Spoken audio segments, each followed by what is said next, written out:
Hey everybody, my name is Akash Thakkar. Before we get into stuff, we're actually just going to play a trailer of Hyperlight Drifter just to make sure everything's on the same page. One thing I want to remind you of, or a couple things I want to remind you of before we get started, turn off cell phones and noisemakers and all that sort of stuff, especially for an audio talk. That would kind of ruin the point of this if we hear your sweet Metal Gear codec ringtone during this, so keep that on quiet. Also, fill out those surveys that you'll get in your email after the fact when the CA scanned you in. You'll get a survey in your inbox about, like, how did you like this talk? And you're going to rate us the highest possible, and because you're going to love this. It's going to be the best. So let's play a trailer of Hyperlight, and then we'll get going.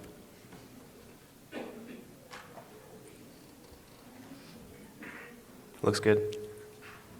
Oh, whoa, whoa. Oh no. Hold up.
All right, thank you.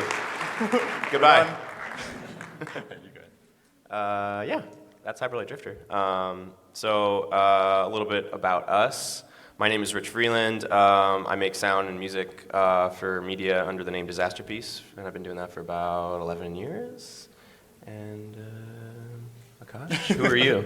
My name is Akash Thakkar. I'm a sound designer working in games for about 5 or 6 or so like that. Rich and I actually went to school together. I met him by asking someone random in the hallway, like, where's the video game music club at the school? And it happened to be this guy, so. And Akash was a metal drummer, right? I was a metal drummer. He had hair down to like his feet. Yeah, like super long hair and a giant beard. And for the only straight edge person at a music school, I was always asked for drugs. It was a treat. It was just a treat.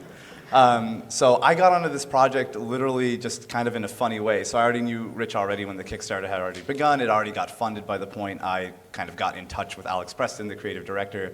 And I emailed Alex and Rich and said, like, do you need a sound designer? I'll do good. I'll be good.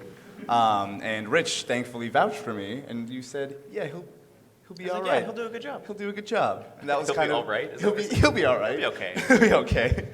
So that was kind of the end of the conversation. It kind of blossomed out of that, just me sending a couple quick emails to Rich and Alex. Thanks to you, that all panned out. But how did you get on it? So I had a friend who does music as well for games and does game development, who was a friend of Alex, the creative director. And I guess they were talking about the project, and Alex knew that my friend knew me, and so he wanted to get in touch with me through my friend, and my friend was happy to put us in touch, but also a little sad, I think, that he didn't get to work on the project.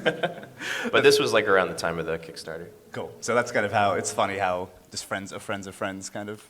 Yeah, it's very meta. It's very meta. So we're going to get into quite a bit in this talk. We're going to talk about music, sound design, experimentation, and all sorts of little bits of nitty-gritty. Of course, we're going to leave plenty of time for questions at the end. So please feel free to ask those at the very end, and we will answer them to the best of our ability. But let's start with the music. So I wanted to talk about some of the initial experiments with music.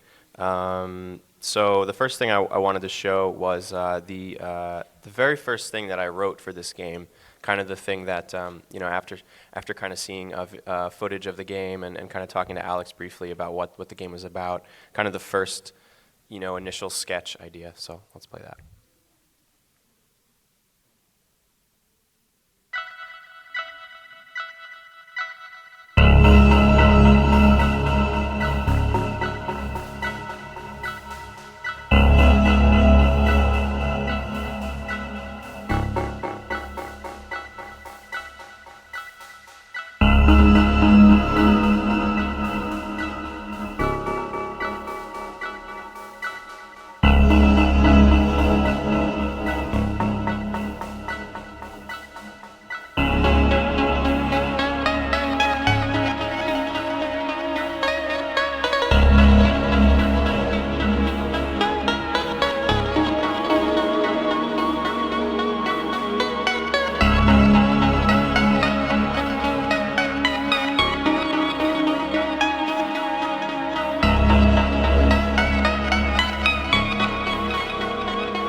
Oh yeah, so Alex kind of liked this one, and it pretty much ended up in the game in a version that's pretty close to this, and it was a good just kind of initial step to kind of, this was just seeing and thinking about the world. Like I wanted to do something that was kind of deep and dark and kind of had little I don't know, kind of ambiguous details, and so that was a good place to start. After that, we kind of tried to do some experiments. I had this idea where I wanted to run the entire soundtrack through a cassette deck to give it like more of an analog sound. But doing that actually it like makes the speed of the recording fluctuate. And so if you're trying to do dynamic music in a game where you have multiple layers of music that are moving through different scenarios and are meant to stay in sync with each other, if you're using a cassette, if you're running music through a cassette deck, you'll lose kind of the synchronization of the layers. They'll all fall out of phase. So I had to scratch that idea. It didn't really make sense. Okay, and then so in the beginning of the project, I was something that I like to do is sit at the piano and come up with lots of different ideas and just kind of try to let the project inspire me and see what comes out. And it doesn't necessarily mean that the music that I write is going to be music that we use, but it's a good place to start and kind of helps open the dialogue between me and Alex, who's a creative director and had a pretty strong vision. So I want to play for you kind of the original theme that I came up with for the game that I was really excited about. This is like a rough piano recording.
You kind of get the idea. That was, even though we didn't end up using that piece, because it wasn't quite right for any particular moment in the project, and that happens quite a lot actually for me.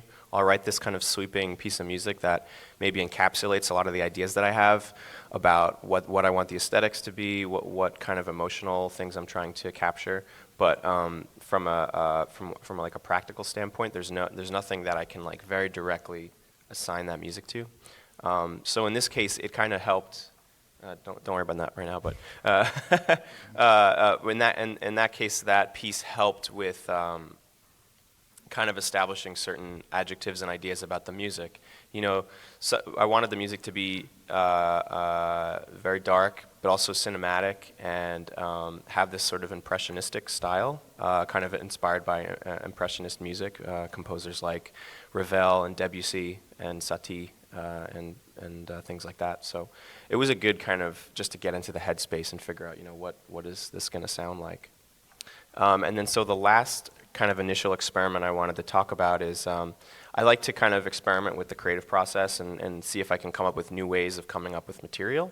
And so very, very early on in the process, Alex really wanted to do an arena mode, and of course if you've played the game, you probably know that there is an arena mode in the final version that's based on waves, where you kind of have a bunch of enemies and then you clear a room, and then another wave comes.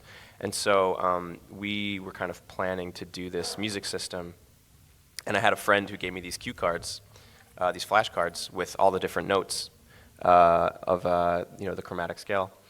And I kind of came up with this system where the bottom row of notes is like the bass, and then you kind of draw like this is kind of hard to explain. You kind of draw like a tetronomo, like starting at the bottom, going up and then over 3. And so the top 4 are like the right-hand stuff, like chords, and then the one on the bottom on the left is the bass. And so you have basically this idea of music that basically moves through every tonality, like every key, and then it kind of loops back around. So this was kind of the starting point for this demo that I want to play, which is something that I wrote for. It was a sketch for the kind of the arena mode very early on.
So this piece we didn't end up using, but it helped solidify this idea of having up-tempo music and kind of battle sequences in the game. So when you fight bosses, any sort of encounter that feels like that. And this was in the game while we were developing it for a couple of months. And it was during kind of convention season where they were taking the game around, the demo of the game, to different conventions. And Alex, the creative director, would be on the floor talking to people, showing the game, and this music would be running in the background. And it was just like, a 50-second loop. And so he was hearing this music like probably 6,000 times. And he hated it by the end. He really, really hated it. And he was nah, nah, nah, nah, nah. It's like, so I tried to like stick it back in towards the end of the game. And he's like, what are you doing? No, you can't. You can't do this. I can't. I have this like extreme negative reaction to the song. So it never, even though it's one of my favorite like ideas, we never used it. That's funny. All right, so let's talk a little bit about how the sound design also worked as well. So I already gave a talk at GDC Europe about some of this stuff, so I'm going to make sure not to retread the same ground, but there's some stuff I'd like to mention for those of you who are new. So for this game, we did a lot of experimentation on both ends, but for sound design, I decided to go with weird tech to get a lot of the sounds to sound kind of distorted and crunchy and kind of nightmarish, almost like some sort of Evangelion-ish awful neon nightmare sort of thing. So one of the first things that I went to was a wire recorder, which is a 1950s recording device, which I'll show you in just a second, and it records onto this thin metal filament. So it looks almost like fishing wire. So it's before tape, it's before vinyl, all that sort of stuff. So it creates this really crazy distorted sound when you record directly onto this metal wire. And when I got this thing, it came with a whole bunch of recordings from the 1950s when this thing was built. So you could hear recordings of people playing the piano, a little girl learning a song for the first time, people listening to the radio, people talking about their experiences during World War II. I digitized all of it, so it's like a lot of cool historical sounds on this thing. So best $250 eBay purchase I've ever had. I also made a microphone out of a stethoscope, which is the most normal thing I'm sure all of you have heard of. So now that no one's confused, let's move on. No, in all seriousness, I basically used that to record a whole bunch of sounds I couldn't get otherwise. So things like quiet machines like fridges and freezers and my own blood, which I'm going to show you worked out as kind of an ambience near the end of the game. And I eventually ended up deciding to use samples over synthesizers. Not entirely. There were plenty of synths like Massive and stuff built into a lot of the layers of the sounds I ended up using. But the reason I decided to sample and record stuff using this wire recorder or my stethoscope microphone or just field recorder or whatever mics I had handy was because it allowed me to have the sounds grounded a little bit in reality and then stylize out from there, as opposed to kind of grabbing things from the ether with a whole bunch of just pure synthesizers. So that allowed me to make things sound really, really stylish, but a shotgun could still sound like an otherworldly shotgun, for example. And I think that's cool too because the music is kind of like very sort of ambiguous. Yeah. And everything's trying to be like kind of otherworldly on some level, even though some of the ideas are rooted in reality, but I think it's a good counterbalance to have the sound effects be more. Everything kind of stuck out more as a result and separated itself in a good way. And also, most every sound was created from scratch. I barely used any library stuff. I maybe used a couple gunshots here and there as a bass, or a couple explosions here and there as a bass, but most everything I recorded from scratch in my one-bedroom apartment and just like had a carpet covered in sand, just doing footsteps and all that sort of stuff. So that's kind of how the process went. But I want to show you this wire recorder thing that I mentioned earlier. So this thing built in the 1950s, and what I want to show you real quick is just a quick video of what this thing actually sounds like. So I'm going to play you a quick video of just a recording of some piano music that came onto this thing.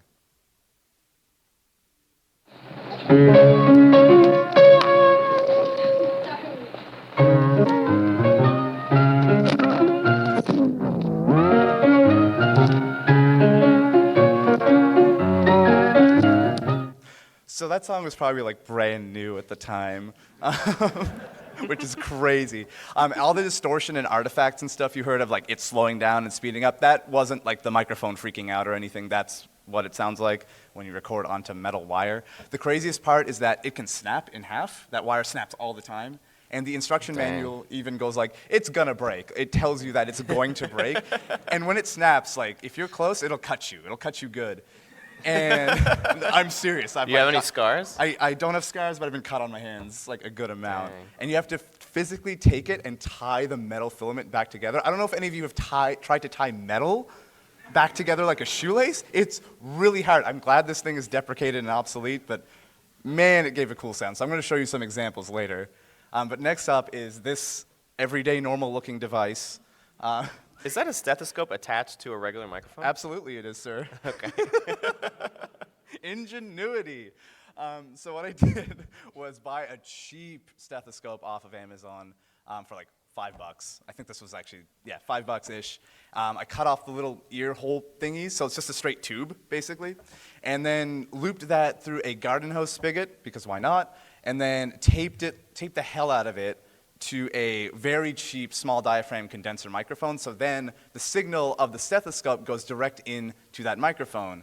And I can record regular everyday things like blood or the conversations on the other sides of windows. You know, just regular everyday stuff. You know, whatever tickles your fancy there. Whatever I felt like that day. So what I'm about to play you is a recording of my own blood, basically. So what I did was just hold it up to my wrist and just It's about to get really personal. It's going to get real. And all I did was take that blood recording, pitch it down, and add distortion to it. And this ended up being a part of the ambience that was in the last boss battle, this kind of low rumble. So for those of you who've played it and beaten it, you've all listened to my blood.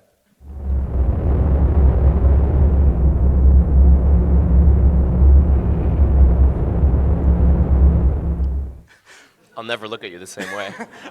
I may have some health issues that I need to get checked out. But the cool thing is that a stethoscope has two sides to it, which I didn't know before I bought one. So the kind of larger flat side is a low frequency capturing ability. Like it has the ability to capture lower frequencies, and you can turn it around to the bell, which you're seeing kind of facing upwards there, and that captures higher frequencies. So you can choose getting your breath or your heartbeat and just turn it around that way. So it's like a contact mic that you can kind of play around with. It's pretty neat. I'm a big fan of it. Oh, okay. So we're going to talk about establishing a style and getting creative direction. So how we use creative direction on this project, we kind of had to feel out the dynamics of. I feel like you have to feel out the dynamics of a relationship when you go into a project. Figure out, who's kind of the go-to person, or is it more democratic when it comes to the creative direction of a project. And so, in my experience, everyone tends to fall on some sort of scale when it comes to how they like to, have direct a project, kind of ranging from, hey, you can do whatever you want, or to uber control freak, like an uber auteur. An auteur is kind of a phrase that I think fits well. An auteur is like someone, usually a filmmaker who has a very singular vision about what they want, and everyone's ideas kind of get funneled into them. And so Alex, the creative director, in this case, I would call him a friendly auteur, because he has a very singular vision, but he's also malleable to external ideas, and so he was really pleasant to work with. Yeah, and he was the first artist director I've ever worked with, which is a treat, honestly. So he could use a lot of emotional words and give a lot of good feedback kind of from his background, and it worked really, really freaking well. I liked it a lot. There was no micromanaging happening, which was much appreciated, but he had opinions ready to kind of help both of us when either of us were stuck or maybe not hitting it as much as we could. I hit like version 40 on some of those sound effects, so there were times where his opinion was extremely helpful to get things all kind of settled away. So we kind of crossed the streams a little bit throughout this whole project. There are some musical sound design elements and some sound designy musical elements that came across all throughout the project, and they just kind of popped up naturally. We never really discussed like, oh, I'm going to do a musical sound design thing here, or you're going to do some sound designy musical thing there. It's very natural, whatever kind of came up that we saw needed some work.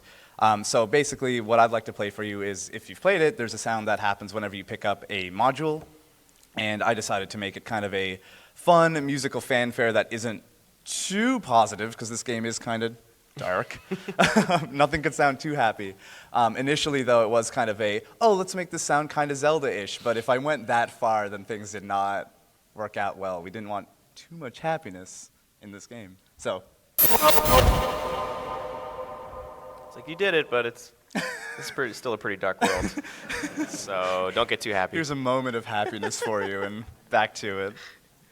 Yeah, and then on the music front, in my process of making music, especially early on, we were kind of concepting ideas for areas of the game that maybe didn't have any sound design yet, or maybe Akash put kind of a placeholder ambience there, and maybe it wasn't exactly what I wanted to explore. So we kind of set out to explore things separately in some occasions, and so I wanted to play some sounds. This first sound is for the birds that live in the northern region of the game. They're kind of like cultish, and I wanted to create this kind of like menacing sound of birds swarming, and use that as like a texture in the music. So this is what that sounds like.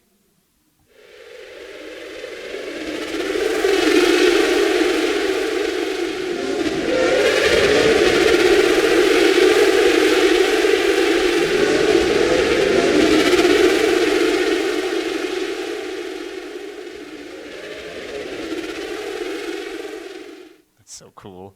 Is it menacing? Very.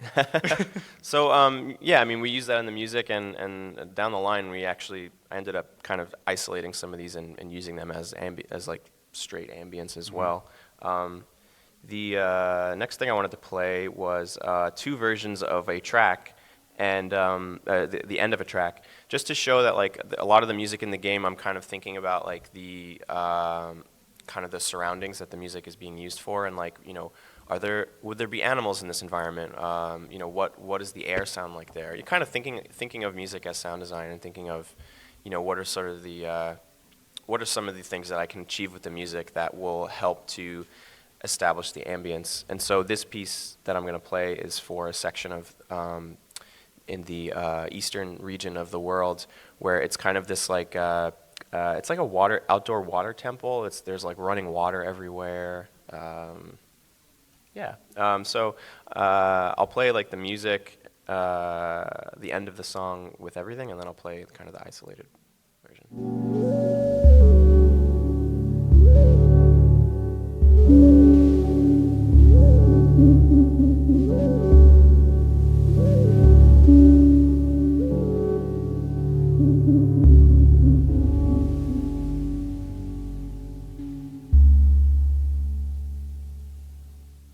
So there's like wind in there and hoots, like hooting sounds, like ambiguous animal sounds. So I'll play the isolated version now so you can hear them better.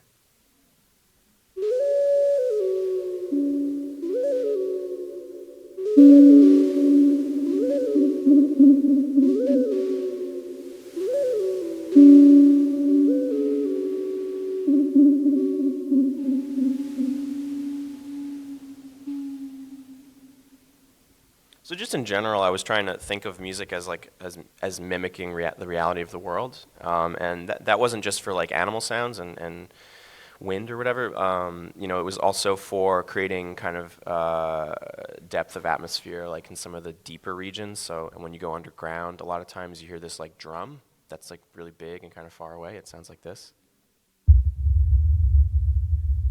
So I use that same sound like almost everywhere. I tried to play that out of my laptop speakers and nothing came out. It's so deep. Yeah. And it actually, I found that it worked really well in just kind of establishing like there's something like really far away from where you are right now that's happening, or just something to create this sense of like really big, deep space.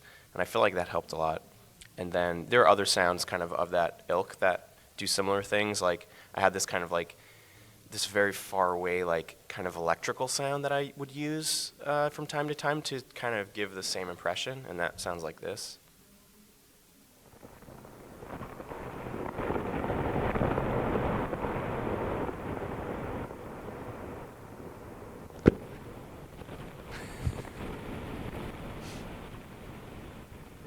It's kind of subtle, but in right moments, it kind of like comes out of the mix a little bit and just helps to establish the environment there. And then this other thing that I would do a lot is I would build these synth patches to use to play chords and melodies and things like that. But then I would like experiment with the sound because I have all these effects on the sounds. If I go up like 6 octaves and try to play it, you get all these weird like aliasing effects and stuff that I wasn't expecting. And so I use that a lot to kind of create kind of just weird sounds. So this is a little shrill, so prepare yourselves. Oh, that wasn't too bad, huh? Yeah, it wasn't bad. Yeah. Cool. So there are some kind of more iconic sounds in this game, so we're going to talk about some of those. And Rich, your stinger's probably the most well known. I can't take all the credit for this because Alex and I had this process where at some point I was struggling a little bit to find the sound of this game, and so we just started a Dropbox folder where I just threw like tons and tons of piano sketches into it. There are probably like 150 sketches in there, and him and I would just listen to them and talk about it and take notes. And he found this 3-chord thing in one of the sketches, and he's like, "This should be the theme." And I was like, "You're right. This is perfect." So this is what it was. This is the piano version.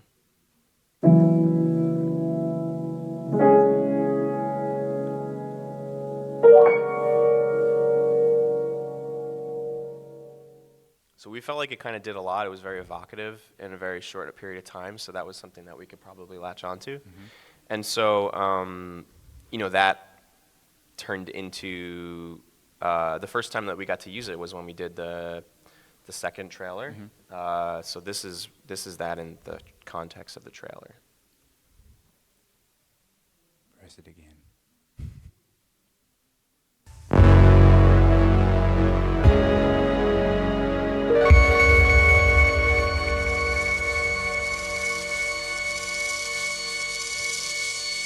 So it kind of worked, I think. Yeah, a little bit, yeah. It's funny because talking about trailers, the aesthetic and timbre of the theme kind of came out of working on the trailer, and I have a lot of mixed feelings about working on trailers. I kind of prefer to work on the thing itself as opposed to getting caught up in trailers, because sometimes it can take like weeks to get the trailer right, and it's very meticulous. Mm-hmm. But in this case, for this game, it was so important. Like this trailer and the final trailer, which had has piano in it, those were really important in kind of helping us to understand, what it is sonically that we're trying to achieve with this game. All right, so next up is some of the weapon sounds, and I spent probably the most amount of time on making the weapon sound as cool as humanly possible. So to do that, I did a technique that basically all sound design uses, and that's called layering. So every time you hear any sort of sound effect in most any game or movie or any piece of media, every single sound is made up of multiple things playing at the same time. And the sound I'm about to play for you here is the diamond shotgun. And what that is made up of 9 different layers for each and every shot that you pull. And there's 2 different versions of this, but I'm just going to isolate one version for you. So in this video, this is just a video of me in Logic Pro, which is the software I used for all the sound design in this game.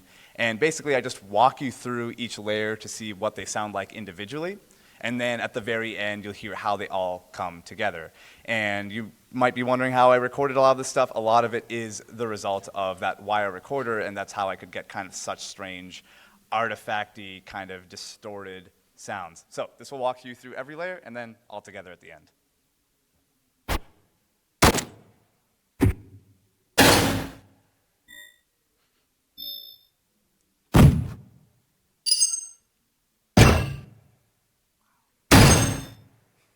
It's a little bassier in It's here like than that it. flutter echo. Wow.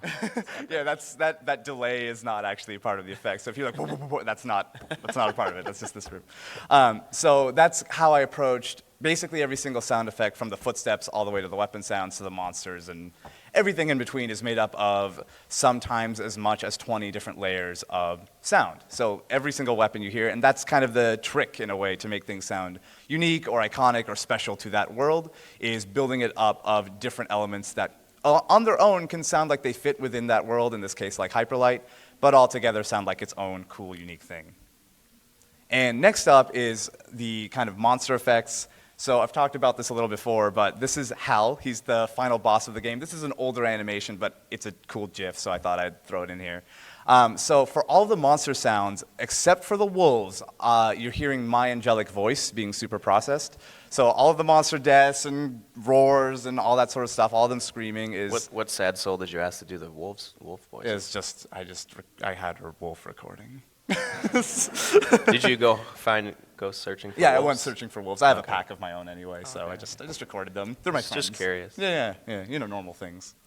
So for this Hal character here, I needed this to sound completely different from every other monster in the game. It needed to sound horrific. Alex Preston, the director, kept saying, like, make it sound really terrifying. I want to sound scared when I hear this. So what I did was squeal like a pig into a microphone and then process the hell out of it. What? So what I'm going to play for you is my raw voice, which will sound awful, squealing like a pig into a microphone, and then the processed version. And You're going to do it live? No. Oh, come on. I actually thought I would. I was like, oh, maybe I should. And then I realized how much it hurts to do this. It's so painful. I'm not a voice actor by any means, but it was good for monster effect. So here's the raw version of me squealing like a pig.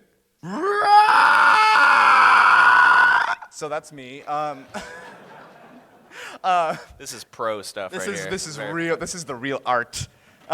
So now next up, what I did was record that directly into my wire recorder, then put it back into Logic Pro, and to do that, there's no output on that thing. They didn't have those back then. So what I did was just have it shove a microphone up against the speaker and then record it directly back into Logic Pro like it's an amp. And then what I did was take that sound that you just heard and time stretch it, reverb it, bit crush the hell out of it, and add some reverb, and this is the result.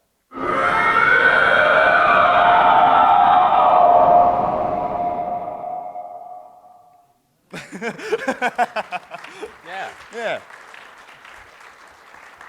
So yes, all the monsters start from this seed, but thanks to the magic of old and new technology, it starts to sound a lot more unique and a part of this world.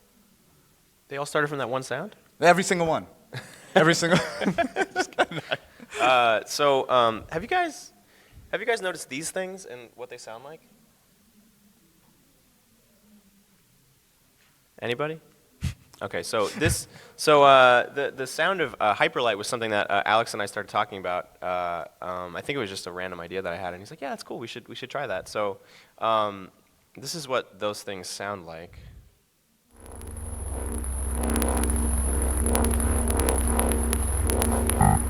Oh man! Wow. Gotta go to the gym. Hold on. Go to the gym. There we go. Oh man. Go back. Yep.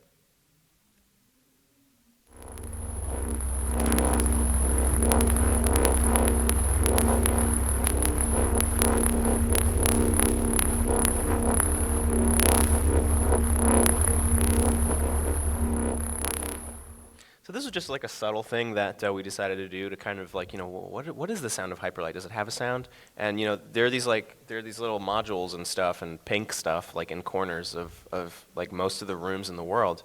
And so we made the sound, and the sound is singular. So no matter how many of those objects that you have in a room, you just hear the one sound which I thought was kind of like a cool thing. I'm assuming almost nobody notices, but that's okay. It's a nice touch. Oh, this is me. This is you. So ambiences. So this is a funny thing.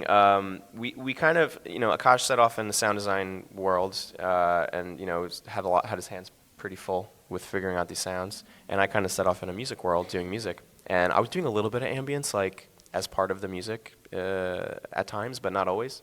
And at some point towards the end of development, we kind of realized like, we should probably have some ambiences in this game. That would probably help a lot. And it made a huge difference. And so basically, I was like, hey, Akash, is it cool if I just like start making ambiences? Because I didn't want to step on your feet. Yeah. He was like, cool, go for it. Saved me a lot of time. Yeah, so I just started making ambiences for the game. And I actually hired an intern whose name is Curtis Mitchell, who helped me. He just kind of did a lot of foundational work for me, and then I would come in and like we'd kind of do the right effects to the sounds and make we'd do like spotting sessions where we'd play and be like, oh, this needs a sound, this needs a sound. We did not use bit crushers. Actually, there's no bit crushing in the music or the ambience, and there's a ton of bit crushing in the sound effects, which is something that I think just kind of happened out of luck and helped to like create, I think, a good contrast between the sounds and the music. So it helps with the communication level of the sounds. Yeah. So we did a lot of iteration on this whole sort of process in this game. Basically, for me at least, nothing was really right on the first try. I think only one sound, which was the railgun, is still at version 1, and I wish I took a screenshot of this, but Alex said, I want to marry this sound. It's like, yes. But everything else hit version 2 and above. Again, I can hear that sound in my head. Yes, awesome. So a lot of things took a good amount of time and a good amount of iteration to really get right. Sorry. Oh, no worries. So the West music was something that went through a lot of iteration. There were multiple versions of things. It kind of reached this point in the project where I thought, maybe I should write everything at the piano and like figure out these long, like 5-6 minute songs and then notate them, and maybe that will help me. And that was totally the wrong decision. That didn't help at all. It was a total waste of time. But I kind of over time figured out that, the music should probably be like these shorter pieces, but have a lot of different variations of it so that the music can react very quickly. And we were also somewhat limited technically by the software that we used, which we'll talk about a little bit later. And so, that was a really important thing. And then another really important thing was this idea of kind of reappropriating my own ideas from the past, and this is something that I always bring to projects. I have a huge database of just musical ideas from the very beginning that I started writing music, and so I'll often like go back and find an idea from like 6 years ago that's like, oh yeah, this might work for this particular thing, that's cool. And then I'll dress it up so that it fits the project, and a lot of times when I'm stuck or just looking to mix it up, that helps a lot. And I think we forgot to use that. No, that's all right. Okay, so we're going to skip over. Actually, no, I'll just mention it a little bit. Yeah. There's this funny thing. It's called Teddy Diefenbach, who's a programmer on Hyperlight. He put this secret sound effect in the game called Shack Jack. Which confused the hell out of me when I found So it. when you're editing, when you're using the game editor, like it was kind of like maybe there's a 1% chance that when you hit the save button, you'd hear Teddy going, Shack Jack. So when I discovered SND_Shack Jack in the Game Maker thing, I was like, what is this? I didn't put this here. Yeah, so I can't believe I forgot to put this in the talk, but basically I was just messing around with the sound one day, and I was like, wow, if you like pitch this down and start to mess with it, like granular effects and stuff, it kind of sounds like the boss. Yeah. So actually, when you in the boss room, when you first open the door, you hear Teddy going, Jack. It works really well. I think it works pretty well. It's pretty funny. So we snuck that in there. Thanks, Teddy, wherever you are. Okay. All right. So what I did, how we kind of started to get better and better at working on stuff, is just through trying and trying again. Again, like not for me at least, nothing was really right on the first try except for that one railgun sound. So Alex was really, really good at using super descriptive emotional words, which for sound designers is super freaking rad. I really, really like using that. If someone says, make this sound lonely or make this sound desolate or whatever it may be, I'm a huge, huge fan of that. So, for example, one of the sounds that we created was this kind of frog enemy dying. So I'm going to play you version 1. So that's a frog dying, being stabbed. Ouch. Ouch. But not ouch enough, Rich. So, so what Alex said was something along the lines of, like, I want this to sound, like, agonizing. I want us to feel kind of sad or just kind of disgusted a little bit when this thing dies. So again, using my beautiful angelic voice, this is what ended up being the end frog death sound. So just, that thing didn't want to die, but it did. Dang, that's gnarly. And then on the music side of getting better, you know, Alex and I had many very long philosophical discussions about the music and kind of what he was looking for and what my agenda was. And that was something that was really nice about Alex, is that, you know, he had a very strong vision for what he wanted, but he was also willing to, like, you know, for us to have these discussions about, you know, kind of how I saw the project and, you know, what I was bringing to the table. And we often found the right solution to things by just having these really long conversations and talking it out and kind of finding our common ground and reaching, like, the better I understood what his vision was, the more it informed my vision, and I kind of allowed him to influence me, and I think it was kind of, you know, a two-way street in that regard. And so, you know, one thing that we kind of figured out, you know, Alex wanted a lot of melody in the game, and I didn't really want any melody. I wanted it to be really subtle because, for me as an artist, I'm very cognizant of not wanting to do the same thing over. And so, you know, coming from, like, to me, this was in some ways a spiritual successor for me to the work I did on Fez. But Fez is very, like, melodic, and so I wanted to do something that was a much more kind of understated in that regard. But we kind of reached this compromise where, you know, and it's not really a compromise because I agree with it now, but basically for, like, bosses and vistas, which are these moments where, you know, you might see a titan, like a big dead robot way in the distance, we'd have the music kind of sweep up and kind of get kind of cinematic and have some kind of melody. And everything else is kind of more subtle, so I think it helps to build kind of this contrast and this kind of dynamism in the music. And then also in that same regard, you know, one of the things I took from Fez was that we used ambience a lot to create space and to give the player a chance to breathe between areas and things like that. So there are a lot of moments in the game where there's no music, it's just ambience, just to kind of, like, give the player a beat, give the player a moment to kind of catch their breath and things like that. Kind of play the game, kind of get a feel for what the momentum of the game is, the rhythm of the game, basically, and kind of see, you know, where can I kind of push the emotions, where can I, like, help the player, like, relax a little bit, especially in a game like this that's so demanding and can get really kind of frustrating. It was important to try to inject some moments where the player could maybe feel a little bit more relaxed. Yeah. So we worked remotely, Rich and I. You were in Berkeley at the moment? I was in Berkeley at the time. Yeah, and I was in Seattle. So we were remote while everyone else was at Glitch City in LA, and we used Slack was the best. Slack was everything. It was literally everything. Yeah. It was such a huge help. We used Asana as well to kind of track bugs, but it was not kind of the best. Everyone used Asana, really. Yeah. I don't really like Asana, but we did use it to track bugs. Yeah, I use it to track a few assets here and there, but really I just made a Google spreadsheet, and that's kind of the best way to do it. And at least on my end, Alex and I had weekly calls to work stuff out. Even if we had nothing to update one another on, we made sure to get on Skype or on the phone, just be like, hey, how you doing? Good? Cool. Anything this week? Nah. All right, see ya. Like, even if it was that was really helpful to make sure, as working remotely, that I wasn't forgotten or that I didn't forget them to keep working on whatever was needed. And it was really helpful in case an enemy got cut or a huge feature got cut or something got added. I was made sure to stay in the loop, because in the early days of this project, we didn't have that set up, and that kind of led to some stuff like, oh, I'm finished this sound for this thing. It doesn't exist anymore. Oh. It was similar for me for a long time, just having, you know, periodic calls, which were really helpful.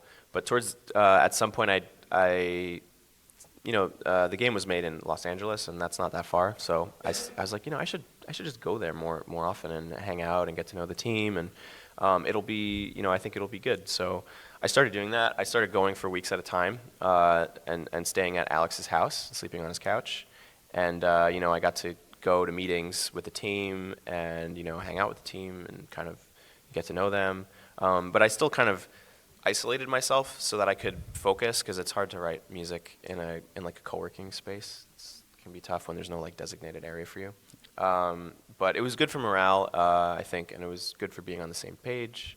And having closer relationships with the people that you work with just kind of, it boosts accountability for me personally, and it makes me want to do a good job even more. Yeah. So a lot of people asked me, and probably you as well, like how did we kind of work together to get things done? And we didn't. So in all honesty, we didn't we didn't do this intentionally. We're not like, oh, I hate you, Rich, let's never talk again. What kind of happened is that we talked throughout at the very beginning of the project when I was brought on a Skype call, laid some things out here and there that I don't even remember. And then throughout the rest of the 3-year project, we maybe chatted 3 or 4 times. Yeah, very infrequently. Yeah. If it wasn't for Alex, it was kind of like a triangle. Like he was kind of, he was funneling both of us. Yeah. If it wasn't for him, I mean, we might have ended up with totally different, unrelated work. Yeah. And looking back, we should have. Yeah, we probably should have talked more. It would have been good. And I think there was something where maybe the whatever our connection just wasn't quite gelling or something. I don't know.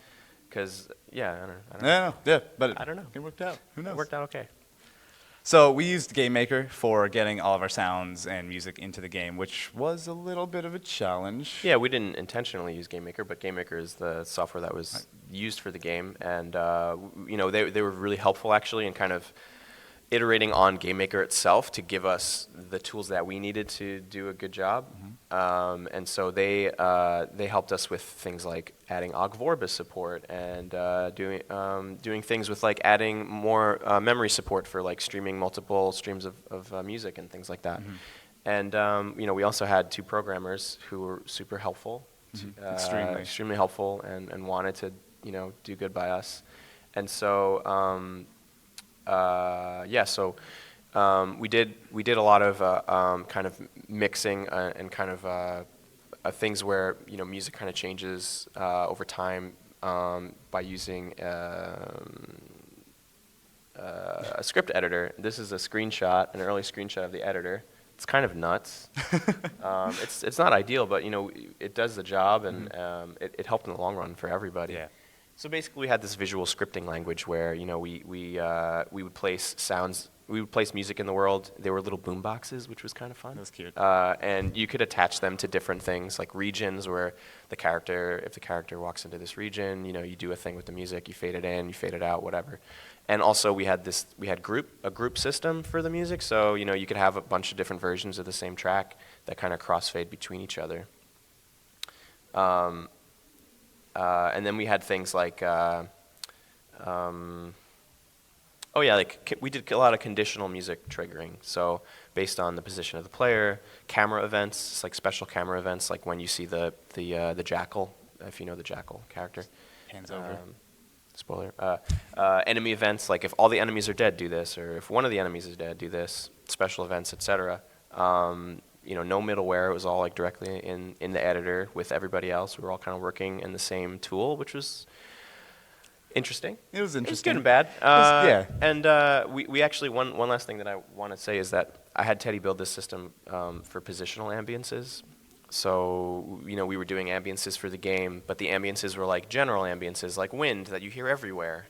And at some point I realized, there were a lot of like these little sounds, like torches, like lamps, the things that are like the hyperlight stuff. That is all positional. So he helped build this system where you could have sounds in the environment that you could walk past and they would get louder, get quieter. It's not rocket science. It's been in games for a long time, but it wasn't something that I don't think it was something that GameMaker really did. So we had to build it. So this question I'm sure we'll get a lot, just so we can cover it now. For me, on my end, for software and sound design and all that sort of good stuff, I use Logic Pro.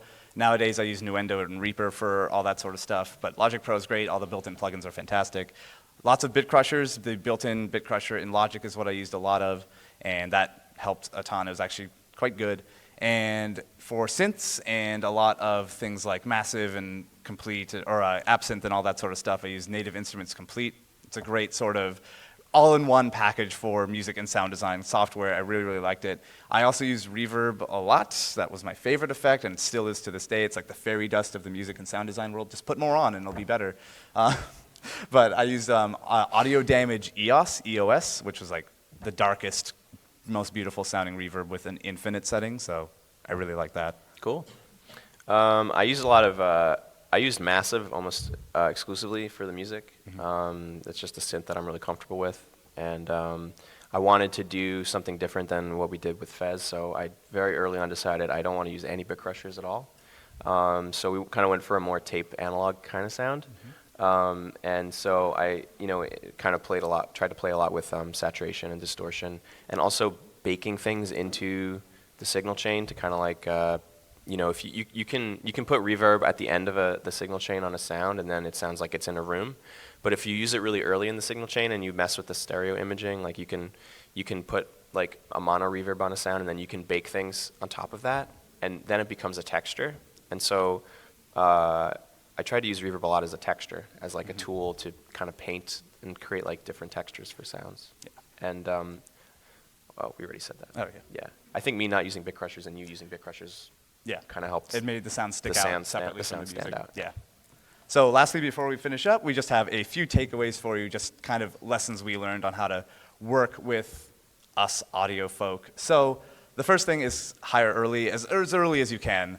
And that's always a nice thing to have. It is a little bit typical to see audio kind of brought in at the very last moment, and that's no good. Having the ability to kind of fail upwards with the rest of the team is always really appreciated for all disciplines. I always like to say that game development is nothing but a whole bunch of people failing until something happens. So make sure that your audio people also have that ability to fail and grow upwards with the rest of the team. I mean, this one I'm not sure I agree with, but it's okay. No, it's all right. Go I for mean, it. have opinions ready, but don't micromanage. I think that's nice if you can, if you're someone who has strong opinions. But it's also okay to be someone who, it's like, hey, I really like what you do, and I want to see what your vision is for this project. To bring someone in and have them self-direct is also okay. But I think in general, micromanaging is something that nobody really likes. Yeah. So Agreed. So like we mentioned, allow a lot of time for experimentation, that failure and all that stuff, because you can get a lot of weird results of letting that kind of time really cook and bake and all that sort of stuff. Especially if you're like, hey, Akash, here's a week where you can just record some stuff. I'm like, I'm going to build a stethoscope microphone. So if you give enough time, that sort of nonsense starts to happen, and it can be for the better of the game. And don't let us work together because it's bad. Because it's bad. No, just kidding. Just kidding. Oh, we should have talked more for sure. So that's it. Thank you so much for coming. We'll have some time for questions now.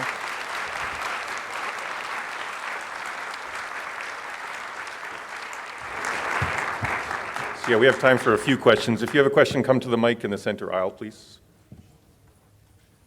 Come up to the mic.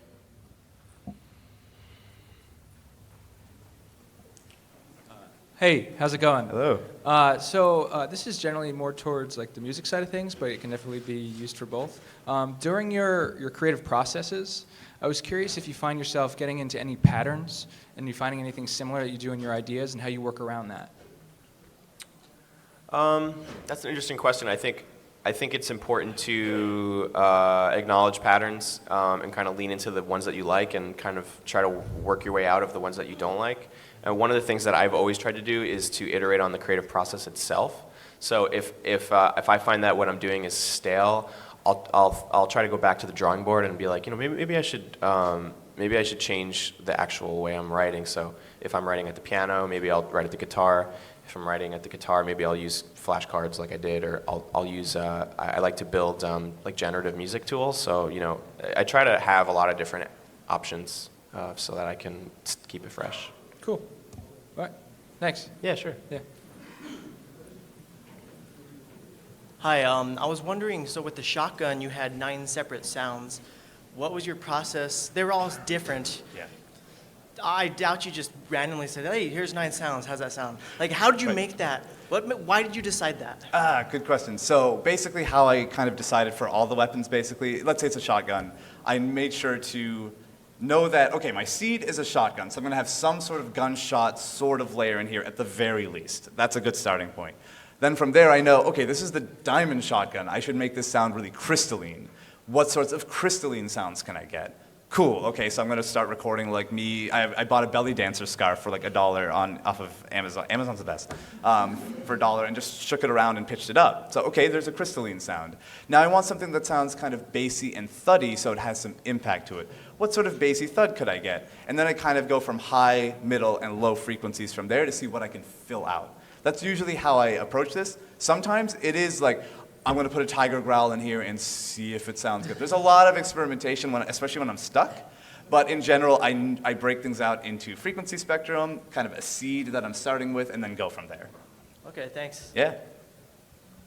Hey, I actually have 2 questions now, a follow-up to that. With the shotgun, you mentioned you want to use all the frequency. Is that mainly because it's a weapon, or do you want certain sounds to not occupy the whole range? Yeah, so for example, I don't want the footsteps to occupy the whole range because that would drown out music. Unless it's like a giant monster. Unless it's a huge monster or something very important. Right. So when it's something that I need to just sound like, oh, that's cool or that's impactful, I feel powerful, that's when I want to occupy, not necessarily all, but a good chunk of them, especially bass. Okay. So And- that's how I kind of play with it. Cool, thank you. My original question is, in the project I'm working on, I'm fighting music with my room tones or ambience. Like, they kind of either don't go together. Like, the music might be happy, but you're in a cave, and maybe that's just a bad way to do it. Do you guys use effects like stereoization to keep things separate? Like, you have the bit crusher, and that was Yeah, a good I mean, difference. for music and ambience, I think part of the reason that I kind of pushed for doing the ambience is I knew it would be easier for us. It would Yeah. take less time if I did both.